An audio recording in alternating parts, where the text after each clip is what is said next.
Over the course of the last week, we saw a lot of very major companies reporting their earnings, and from these announcements, we got a lot of insight as to how US consumers are handling the current economy. And over the course of the next week, we will see two of the largest companies announcing their earnings, Amazon on Tuesday and Apple on Thursday. So over the course of this video, we are going to take a look at what analysts are expecting from both Amazon and Apple. If you enjoy the video, drop a like down below, and if you want to see more videos like this one, make sure to subscribe. We're going to start off by talking about Amazon, and in my opinion, I think Amazon could be the more interesting of the two reports. So far, year to date, Amazon is up almost 20%, and over the course of the last 5 years, Amazon has had a lot of volatility, specifically around their earnings reports. And the major dip that we saw in the stock price in 2022 came from the fact that Amazon's EPS numbers went negative for a few quarters. We can see that in March of 2022, they experienced a quarter of negative 38 cents of EPS, followed by another quarter of negative 20 cents of EPS. Since then, they have done an excellent job of turning around this trend and getting back up to a trailing 12-month EPS of $2.90. And not only were their bottom line numbers hurting in 2022, but their top line growth was slowing in a very significant way. In 2021, they were experiencing over 40% growth year over year, and by 2022,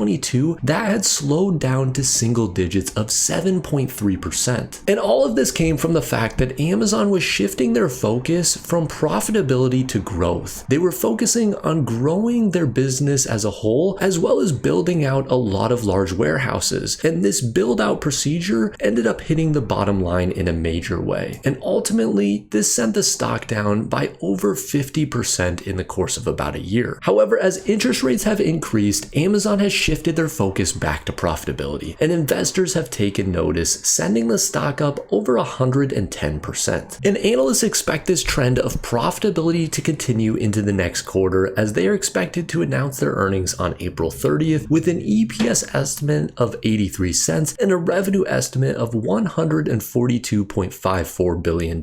And in my opinion, I actually think that this EPS estimate could be fairly low. A lot of that having to do with the fact that Amazon over the last 3 quarters has beaten EPS estimates by 24%, by 58%, and by 90%. Those are crazy numbers. I think that EPS could come in around 10 to maybe even 15% higher than what analysts are expecting. If they were to come in and beat these analysts' expectations by anywhere from 10 to 15%, that would put them at an EPS number from 90 cents to 95 cents. Analysts on Yahoo Finance have a very wide range of EPS for the company, a low estimate of 51 cents and a high estimate of 91 cents. A little bit of this, I'm sure, has to do with the volatility of EPS that we've seen over the course of the last couple of years, with them a year ago reporting only 31 cents of EPS. However, I do think with the trend that Amazon is showing, that they should come in and put up a solid beat compared to this average EPS estimate of 77 cents. The revenue estimate seems to be a little bit low as well, coming in at $132.78 billion for the quarter. However, this is growth of just under 17% year over year. I am a little surprised that they're only expecting Amazon to grow 4% this year. I think that could be low compared to where they come in for the total year of 2024. And the main reason I think that 4% revenue growth number could be low is the fact that over the last 4 quarters, they have been able to grow their revenue by around 10% year over year. And right now for Amazon, their forward PE ratio is sitting at a 42.55, which is actually a little bit low compared to where they have historically traded at. And you can even see this a little bit with their trailing PE ratio, currently sitting at a 61.9. However, over the last 5 years, they've traded really anywhere between 51 all the way up to 105 for a trailing PE. So personally, I do not own any shares of Amazon. However, I do think that the company will come in with a very solid beat on their bottom line EPS numbers and a small beat for their top line. Now let's jump into Apple, and Apple has had a very interesting start to the year as the stock has fallen about 9%. But if we zoom out and look at the last 6 months, from the highs that it achieved back in December, the stock is actually down almost 15%. In my opinion, I think the drop in Apple has a lot to do with people rotating their money out of these larger tech plays into a little bit more speculative plays. We saw over 2023, a lot of people put their money in Apple as the stock went up about 40 to 50% over the course of the year. However, now we're seeing people rotate some of their money into a little bit more speculative speculative plays and trying to prepare for what could be a decrease in interest rates from the Fed. And this large move up that we saw in 2023 from Apple has a lot to do with investors focusing on profitable companies. And there is no doubt that Apple is one of those companies. They consistently are able to grow their EPS numbers and maintain strong earnings per share. We can see that shown here as the company has really flatlined over the course of the last 2 years, but still able to slightly grow up to $6.43 of trailing 12-month EPS. And the revenue over the course of the last couple of years has been relatively flat as well. However, a lot of this has to do with a large pull forward in demand that we saw in 2020 and 2021 as everyone received their stimulus checks and basically went out and bought things like iPhones. And we can see again that they have been able to maintain this higher revenue number. However, they have not been able to grow that very significantly over the last couple of years. One thing with Apple is they do have a little bit of cyclicality in their business where over time as old iPhones begin to phase out, I would expect them to get back to growth for this top line number. And Apple is set to report their earnings on May 2nd, and analysts are expecting EPS of $1.51 and revenue of $90.61 billion.